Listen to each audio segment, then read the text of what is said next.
दोस्तों नमस्कार। दोस्तों आज हम स्टोरी का लास्ट पार्ट स्टार्ट करने जा रहे हैं। दोस्तों आप लोग इस स्टोरी के माध्यम से जो इंग्लिश है उसे बेसिक से सीखेंगे। साथ में स्टोरी के माध्यम से हम जो कॉम्पिटिटिव एग्ज़ाम के लिए ग्रामर की कॉन्सेप्ट और वोकैब भी सीखेंगे। तो आइए स्टार्ट करते हैं आज की स्टोरी का जो लास्ट पार्ट है वो। और दोस्तों जैसा कि मैं रोज़ कहता हूँ, खाली ट्रांसलेट करने से ही आप अंग्रेजी को बोलना, पढ़ना या लिखना नहीं सीख पाएंगे। जब तक कि आप एक एक शब्द का मतलब, एक एक शब्द की पार्ट ऑफ स्पीच और उसका यूज क्यों किया गया है वो नहीं सीखेंगे, तब तक आपके लिए इंग्लिश सीखना थोड़ा कठिन कार्य हो सकता है। इसीलिए हम कोशिश करेंगे कि एक एक शब्द की पार्ट ऑफ स्पीच को भी समझें। तो आइए स्टार्ट करते हैं सेशन। और यदि आप चैनल पर नए हैं तो कृपया चैनल को सब्सक्राइब कीजिए, और यदि ऑलरेडी आपने सब्सक्राइब कर लिया है तो अपने फ्रेंड्स को शेयर करिए, फैमिली ग्रुप में शेयर करिए, ताकि अधिक से अधिक लोग इस चैनल से जुड़ पाएँ और मुझे अधिक से अधिक वीडियो बनाने का मोटिवेशन प्राप्त हो। दोस्तों स्टार्ट करते हैं आज का सेशन।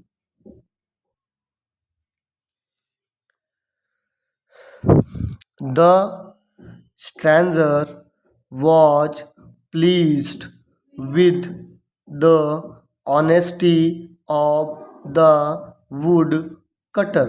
अब द जो है यहाँ पे ये आपका आर्टिकल है, और स्ट्रेंजर का मतलब होता है, इसको पढ़ेंगे हम स्ट्रेंजर। क्या पढ़ेंगे? स्ट्रेंजर। देखिए इसमें स्ट्रा प्लस एंजर, स्ट्रेंजर यानी होता है अजनबी। क्या होता है इसका मतलब? अजनबी, जिसे आप जानते ना हो, जो आपके लिए अननोन हो, है ना, उसे अजनबी कहते हैं। उसके लिए एक वर्ड है स्ट्रेंजर। तो जो स्ट्रेंजर है वॉज प्लीज, वॉज मीन्स था, और क्या था वो?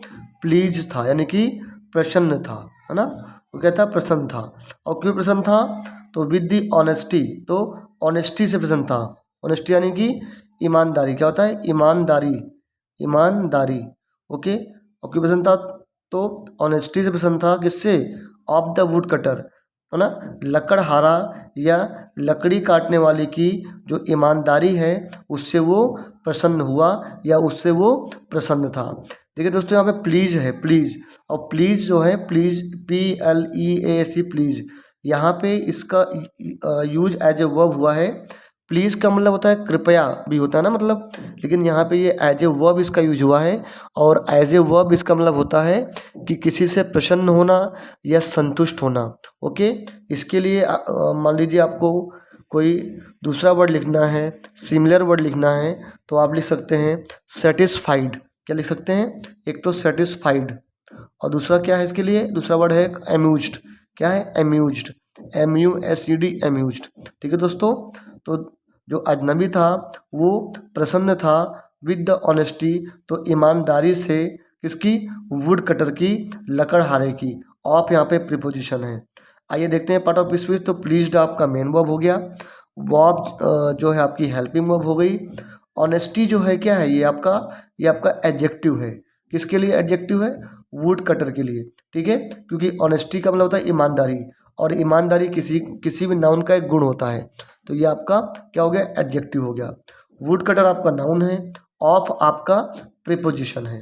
ठीक है, विद भी यहाँ पे आपका प्रीपोजिशन है। ठीक है दोस्तों, चलिए आगे बढ़ते हैं। He gave the he gave the iron axe to the wood cutter and said। ही यानी कि उसने, ये आपका प्रोनाउन है, और ये सब्जेक्टिव केस ऑफ प्रोनाउन है। इसका यूज हम सेंटेंस के सब्जेक्टिव केस में करते हैं। गिव, गिव जो है वो आपका गिव, GIVE, गिव मीन्स देना। क्या होता है? देना। उसका क्या है? ये पास्ट फॉर्म है, V2 है। क्या है? V2 है। गिव की 3 फॉर्म होती हैं, एक होता है गिव V2, और तीसरा होता है गिवन, यानी कि ये इसका V3 होता है। तो ये आपका V2 है। तो उसने दिया, क्या दिया? द आयरन एक्स, है ना, लोहे की कुल्हाड़ी। टू द वुड कटर, तो लकड़हारे को। किसको दिया? लकड़हारे को। एंड यानी कि और, सेड, सेड जो है वो आपका से, SAY से, उसका पास्ट फॉर्म है। और कहा, क्या कहा? I am the spirit of the river. I means मैं, एम यानी कि हूँ, आप कह सकते हो। The spirit of the river, तो मैं क्या हूँ, मैं स्पिरिट हूँ। स्पिरिट का मतलब होता है आत्मा। क्या होता है, आत्मा। स्पिरिट में होता है आत्मा, किसी की आत्मा या आंतरिक भावना। ठीक है, तो मैं स्पिरिट हूँ यानी आत्मा हूँ। ऑफ प्रीपोजिशन है और इसका यहाँ पे संदर्भ है का, की, के से। तो मैं स्पिरिट हूँ, ऑफ यानी की, किसकी, रिवर की, नदी की मैं आत्मा हूँ।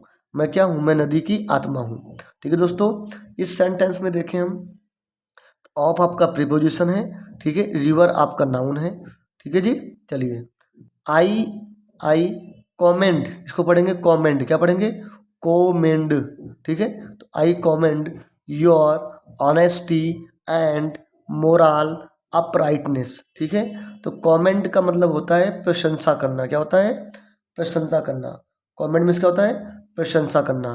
तो मैं प्रशंसा करता हूँ, मैं प्रशंसा करता हूँ। आई के बाद में देखिए V1 है, ये आपका सिंपल प्रेजेंट टेंस चल रहा है पूरा। आई कॉमेंड यानी कि मैं प्रशंसा करता हूँ योर ऑनेस्टी, तुम्हारी तुम्हारी ईमानदारी, एंड और मोरल अपराइटनेस, और जो आपका नैतिक न्यायनिष्ठा है, जो आपकी नैतिक न्यायनिष्ठा है। मोरल मीन्स क्या होता है, नैतिक। और अपराइटनेस का मतलब होता है न्यायनिष्ठा। क्या होता है, न्यायनिष्ठा। तो मैं प्रशंसा करता हूँ तुम्हारी ईमानदारी, एंड यानी कि और नैतिक नैतिक न्यायनिष्ठा की। ओके, इसका मतलब ये समझिए कि आप, जो उसने सच्चाई बोली, उसने झूठ नहीं कहा कि गोल्डन जो एक्स मेरी है या सिल्वर एक्स मेरी है, तो ये उसी को बोलते हैं मोरल अपराइटनेस, नैतिक न्यायनिष्ठा। तो मैं उसकी तुम्हारी प्रशंसा करता हूँ। ठीक है दोस्तों, यहाँ पे कमेंट का मतलब होता है प्रशंसा करना, और ये आपकी मेन वर्ब हो गई। आई मीन्स मैं, और ये आपका इस सेंटेंस का सब्जेक्ट हो गया। ठीक है जी। योर जो है आपका, बहुत लोग कहेंगे कि सर जो योर है ये प्रोनाउन है। नहीं, योर जो है आपका ये पॉजेसिव क्या है, ये आपका पॉजेसिव एडजेक्टिव है। क्या है, पॉजेसिव एडजेक्टिव है। ठीक है जी, चलिए next. The iron x is certainly yours. क्या बोला कि जो आयरन एक्स है, द आर्टिकल है, और ये एक्स नाउन के लिए प्रयोग किया गया है ना, क्योंकि एक्स के बारे में पहले भी आगे स्टोरी में बात हो चुकी है, इसीलिए अब ये एक सर्टेन नाउन हो गया, इसीलिए इसके आगे हमने द का प्रयोग किया है। ठीक है, तो द आयरन एक्स जो है, जो लोहे की कुल्हाड़ी है, इज है, क्या है वो, सर्टेनली यानी कि निश्चित रूप से, है ना, निश्चित रूप से, योर्स यानी कि तुम्हारी, वो जो लोहे की कुल्हाड़ी है वो निश्चित रूप से तुम्हारी है। ठीक है, देखिए यहाँ पे सर्टेनली जो है ये एडवर्ब है, और इसका मतलब होता है निश्चित रूप से। ठीक है, और जो अब यहाँ पे जो योर्स है, ये आपका पॉसेसिव प्रोनाउन है। क्या है ये, पॉसेसिव प्रोनाउन, यानी कि प्रोनाउन कैसा है, पॉसेसिव है, यानी कि पजेशन बनाने वाला प्रोनाउन, यानी कि अधिकार बताने वाला प्रोनाउन। तो ये आपका योर्स जो है वो पजेसिव प्रोनाउन है। ठीक है, योर्स मीन्स तुम्हारी, है ना। चलिए, आई बात समझ में, आगे बढ़ते हैं। बट लेकिन, बट यानी कि लेकिन, I I present to you both the golden axe and the silver axe as a reward for your truthfulness. Truthfulness, इसको ऐसे पढ़िए ताकि याद रहेगा आपको। ट्रूथ फुल, एप्रीवल फुल, और नेस, ट्रूथफुलनेस। ठीक है, बट यानी कि लेकिन। ठीक है, लेकिन आई यानी कि मैं प्रेजेंट कर रहा हूँ। प्रेजेंट करना होता है किसी को गिफ्ट देना, किसी को गिफ्ट देना, है ना। प्रेजेंट का प्रयोग अगर आप एज ए वर्ब करोगे तो इसका मतलब होता है किसी को गिफ्ट करना। और प्रेजेंट का एक मतलब और भी होता है वर्तमान, है ना, वर्तमान काल, तब वो नाउन होता है। लेकिन एज ए वर्ब इसका मतलब होता है किसी को कोई चीज़ गिफ्ट करना। ठीक है जी, तो यहाँ पे एज ए वर्ब यूज किया गया है, क्योंकि ऑलरेडी आगे आई यानी कि सब्जेक्ट आ चुका है। ठीक है, जो कि प्रोनाउन है एक। बट यानी कि लेकिन, आई यानी कि मैं प्रेजेंट कर रहा हूँ, यानी कि मैं गिफ्ट कर रहा हूँ, यू यानी कि तुम्हें, बोथ यानी कि दोनों। अब दोनों कौन सी हैं, द गोल्डन एक्स यानी कि सोने की कुल्हाड़ी, एंड और द सिल्वर एक्स यानी कि चांदी की कुल्हाड़ी। एज यानी कि की तरह, है ना, की तरह, किसकी तरह गिफ्ट कर रहा हूँ, एज ए रिवॉर्ड, एक रिवॉर्ड की तरह, है ना। रिवॉर्ड यानी होता है कि किसी को कोई गिफ्ट, है ना, तो एज ए रिवॉर्ड की तरह। फॉर किस लिए कर रहा हूँ, फॉर के लिए, फॉर यानी कि के लिए, ये आपका प्रीपोजिशन है, के लिए, किसके लिए कर रहा हूँ, फॉर योर ट्रूथफुलनेस, तुम्हारी सत्यनिष्ठा के लिए कर रहा हूँ, तुम्हारी सत्यनिष्ठा के लिए कर रहा हूँ, जो तुमने सच्चाई बोली, जो तुमने सच्ची बात मुझे बताई, मैं उसके लिए, तुम्हारी सत्यनिष्ठा के लिए ये दोनों कुल्हाड़ी गोल्डन एक्स और सिल्वर एक्स भी तुम्हें मैं क्या एज ए रिवॉर्ड गिफ्ट कर रहा हूँ। ऐसा किसने कहा, स्पिरिट ऑफ द रिवर ने कहा, है ना। ठीक है जी, चलिए यहाँ पे जो ट्रूथफुलनेस है ना, आपका ट्रूथफुलनेस, ठीक है जी, ये आपका क्या है, ये आपका क्या है बताइए, ये आपका नाउन है ना, नाउन है, क्योंकि इसके आगे योर दे रखा है। अब जब ये नाउन है तो योर आपका क्या होगा, प्रोनाउन नहीं होगा, पॉजेसिव एडजेक्टिव होगा। क्या होगा, पॉजेसिव एडजेक्टिव होगा, क्योंकि इसके बाद ऑलरेडी नाउन दिया हुआ है इसीलिए। ठीक है, रिवॉर्ड भी आपका नाउन है, फॉर आपका प्रीपोजिशन है। ठीक है जी, चलिए द आपका आर्टिकल है, समझ गए, बोथ का प्रयोग किया गया इन दोनों के लिए। ठीक है, प्रेजेंट आपकी मेन वर्ब है यहाँ पे, आई आपका जो है इस सेंटेंस का सब्जेक्ट है और प्रोनाउन है। एक बात ध्यान रखिएगा, किसी भी सेंटेंस में सब्जेक्ट और ऑब्जेक्ट बनने का काम नाउन या प्रोनाउन करते हैं, नाउन या प्रोनाउन करते हैं, ध्यान रखिएगा इस चीज़ को। देखिए इसीलिए यहाँ पे सब्जेक्ट जो है आई है, वो एक प्रोनाउन है ना। चलिए आगे बढ़ते हैं।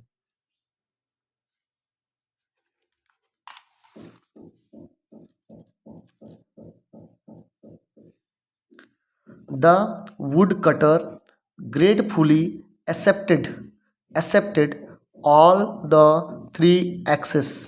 अब देखिए फ्रॉम द स्ट्रेंजर, अब देखिए जो वुड कटर है, जो लकड़हारा है, लकड़ी काटने वाला है, उसने क्या किया, एक्सेप्ट किया, यानी कि स्वीकार किया। एक्सेप्ट जो होता है, एक्सेप्टेड जो है वो एक्सेप्ट इसकी मेन वो मतलब जो प्रेजेंट फॉर्म है इसका एक्सेप्ट ना, इसका मतलब होता है स्वीकार करना। क्या होता है, स्वीकार करना, तो स्वीकार करना, तो उसने क्या किया, स्वीकार किया। और कैसे स्वीकार किया, तो ग्रेटफुली स्वीकार किया। क्या किया, ग्रेटफुली स्वीकार किया। तो इसीलिए ये आपकी वर्ब है, और वर्ब के बारे में जो कुछ बताए उससे हम एडवर्ब कहते हैं। तो ग्रेटफुली आपका एडवर्ब हो गया। तो लकड़हारे ने कृतज्ञतापूर्ण रूप से एक्सेप्ट किया, स्वीकार किया, ऑल यानी कि तीन, सभी, थ्री यानी कि तीनों, एक्सेस को, है ना, तीनों कुल्हाड़ियों को। किससे किससे स्वीकार किया, तो फ्रॉम यानी कि से, ये प्रीपोजिशन मतलब से, किससे स्वीकार किया, स्ट्रेंजर से स्वीकार किया, उस अजनबी से स्वीकार किया। ठीक है, तो आई बात समझ में, इसमें क्या क्या है, ये आपकी मेन वर्ब हो गई और ये आपका एडवर्ब हो गया। क्योंकि हमने पहले पहले बताया आपको वीडियोज़ में भी कि ऐसा वर्ड जो किसी वर्ब को, किसी एडजेक्टिव को या किसी और एडवर्ब को मॉडिफाई करे या उसके बारे में कुछ एडिशनल जानकारी दे, उसे हम एडवर्ब कहते हैं। तो ये यहाँ पे वर्ब के बारे में बता रहा है, किस तरह स्वीकार किया, तो ग्रेटफुली स्वीकार किया। तो ये आपका एडवर्ब ऑफ मैनर हो गया। ठीक है जी, ये बात समझ में। ऑल जो है यहाँ पे ये आपका डिटर्मिनर है, थ्री जो है आपका ये क्या है, ये आपका क्वांटिटेटिव एडजेक्टिव है। क्या है, क्वांटिटेटिव एडजेक्टिव है। एक्स कितनी है, तीन है, और एक्स नाउन है और नाउन के बारे में कुछ बता रहा है, तो वो आपका एडजेक्टिव हो गया। और किस तरह का एडजेक्टिव हो गया, क्वांटिटेटिव, क्योंकि क्वांटिटी बता रहा है, 1 2 3, तीन एक्सेस को उसने स्वीकार किया। ठीक है, फ्रॉम आपका जो है ये आपका प्रपोजिशन है, और स्ट्रेंजर जो है अगेन आपका ये नाउन है। चलिए, he bowed to the stranger in deep deep reverence, है ना, इन डीप रिवरेंस।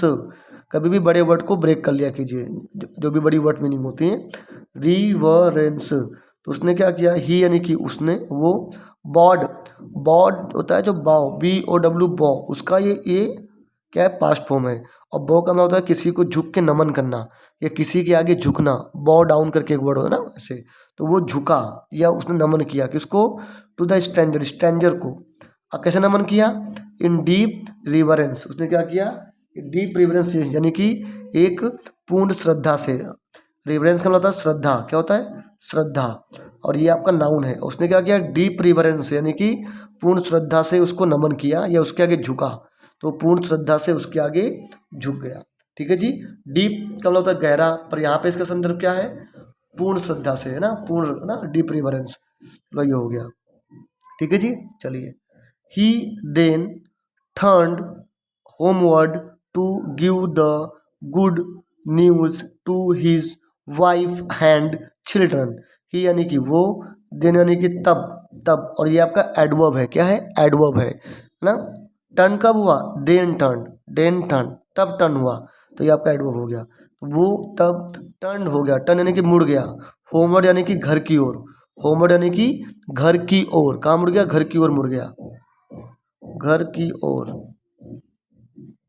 ना, तो वो घर की ओर मुड़ गया। टू गिव किस लिए, देने के लिए, टू गिव यानी कि देने के लिए, क्या देने के लिए, द गुड न्यूज, एक अच्छी खबर, न्यूज यानी कि अच्छी खबर, to his wife, to his wife किसको, तो हीज वाइफ एंड चिल्ड्रन, उसकी पत्नी और बच्चों को, उसकी पत्नी और बच्चों को एक अच्छी खबर देने के लिए वो घर की ओर मुड़ गया। यहाँ देखिए हीज वाइफ एंड चिल्ड्रन में हीज जो है ये अगेन आपका पॉजेसिव एडजेक्टिव है, क्योंकि इसके बाद नाउन दे रखे हैं ना। आई बात समझ में, चलिए आगे बढ़ते हैं। The wood cutter was a model of simplicity and honesty. अब जो वुड कटर है, जो लकड़हारा है, जो लकड़ी काटने वाला है, वो था, क्या था, और मीन्स था, क्या था, एक मॉडल यानी कि एक प्रतीक, किसका प्रतीक, ऑफ सिंप्लिसिटी, तो साधारणता का प्रतीक, और ऑनेस्टी का प्रतीक, साधारणता यानी कि जो सामान्यता, और ऑनेस्टी यानी कि ईमानदारी का प्रतीक था, वो मॉडल था। Greed and falsehood were foreign to his nature. अब ग्रीड यानी कि लालच, फॉल्सहुड यानी कि झूठ, है ना, तो लालच और जो झूठ था वो थे, क्या थे, क्या थे, फॉरेन थे, यानी कि उसके लिए, उसके स्वभाव से बहुत दूर थे। फॉरेन मीन्स क्या होता है, जो बहुत दूर हो, है ना, जो विदेश में हो, जो विदेशी हो, है ना, तो वो उसके लिए बहुत ही दूर थे, उसके स्वभाव के लिए बहुत ही दूर थे, या उसके स्वभाव से बहुत दूर थे। आप ऐसा कह सकते हो। हीज नेचर में हीज अगेन प्रोनाउन नहीं है, पॉजिटिव एडजेक्टिव है, क्योंकि उसके बाद नाउन दिया हुआ है। फॉल्सहुड जो है आपका नाउन है, ग्रीड जो है आपका एडजेक्टिव, ठीक है।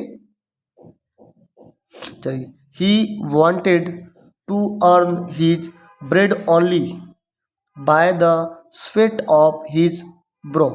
अब ही यानी कि वो, वॉन्ट, वॉन्टेड बना है वॉन्ट से, जो वॉन्ट इसका बेस फॉर्म है और ये इसका पास्ट फॉर्म है, चाहना, किसी चीज़ की चाह रखना, तो वो चाहता था, क्या चाहता था, अर्न करना, कमाना, हीज ब्रेड उसकी रोजी रोटी, ओनली केवल, और कैसे, by the sweat of his bro.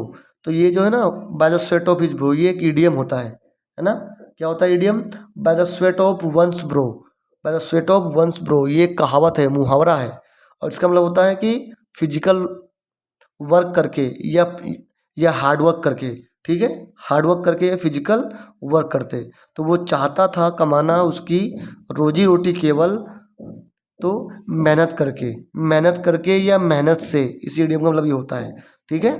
Gold और silver held no attraction for him. अब जो सोना और चांदी है वो नहीं रखते थे कोई आकर्षण, नहीं रखते थे, हेल्ड में रखना, नो मीन्स नहीं, हेल्ड में रखना, नहीं रखते थे कोई अट्रैक्शन, आकर्षण, फोर के लिए, हिम उसके लिए, उसके लिए कोई भी आकर्षण नहीं रखते थे, या कोई भी आकर्षण नहीं था। नो वंडर, तो आश्चर्य नहीं है, आश्चर्य नहीं है, he was so handsomely rewarded by God for his virtues. तो वो ही यानी कि वो वजन था, सो हैंडसोमली यानी कि उचित रूप से, ओके, हैंडसोमली में कहता उचित रूप से, और ये आपका एडवर्ब है, इसका मतलब वेरी वेल, है ना, या उचित रूप से रिवॉर्ड किया गया, रिवॉर्डेड नहीं, रिवॉर्ड किया गया, रिवॉर्ड एक वर्ब होती है, तो गिफ्ट करना, रिवॉर्ड किया गया किसके द्वारा, बाय गॉड, भगवान के द्वारा, किस लिए, फॉर के लिए, किसके लिए, फॉर हिज वर्च्यूज, उसके गुणों के लिए, वर्च्यू मीन्स गुण, है ना, उसके गुणों के लिए उसको रिवॉर्ड किया गया भगवान के द्वारा। ये कोई आश्चर्य की बात नहीं थी उसके लिए, क्योंकि उसमें वो कैपेबिलिटी थी, वो उस चीज़ के लिए एलिजिबल था, that's why he was rewarded by the spirit of the river. ठीक है दोस्तों ये थी हमारी स्टोरी, और चूँकि स्टोरी बहुत बड़ी थी, that's why I have covered it in A parts. Friends, आपको कॉन्सेप्ट कैसा लगा, अच्छा लगा, बुरा लगा, प्लीज़ कमेंट करिए। यदि आपको कंटेंट समझ में आ रहा है तो प्लीज़ अधिक से अधिक लोगों को इसको शेयर करिए, और आप लोग सब्सक्राइब नहीं कर रहे हैं, आप लोग प्लीज़ सब्सक्राइब करिए, जिससे कि मुझे मोटिवेशन प्राप्त हो और मैं अधिक से अधिक कंटेंट आपके ला पाऊँ। इस स्टोरी का PDF अगर चाहिए आपको, तो मैं मेरे टेलीग्राम जो ग्रुप का लिंक है वो डिस्क्रिप्शन में डाल दूंगा, वहाँ से आप ज्वाइन कर सकते हो और आपको इसका PDF मिल जाएगा। सो दोस्तों, थैंक्स फॉर वॉचिंग एंड फिर से मैं रिक्वेस्ट कर रहा हूँ कि please do subscribe the channel, share in your friends group and family group, okay, and keep watching, keep learning and keep watching. Thank you very much.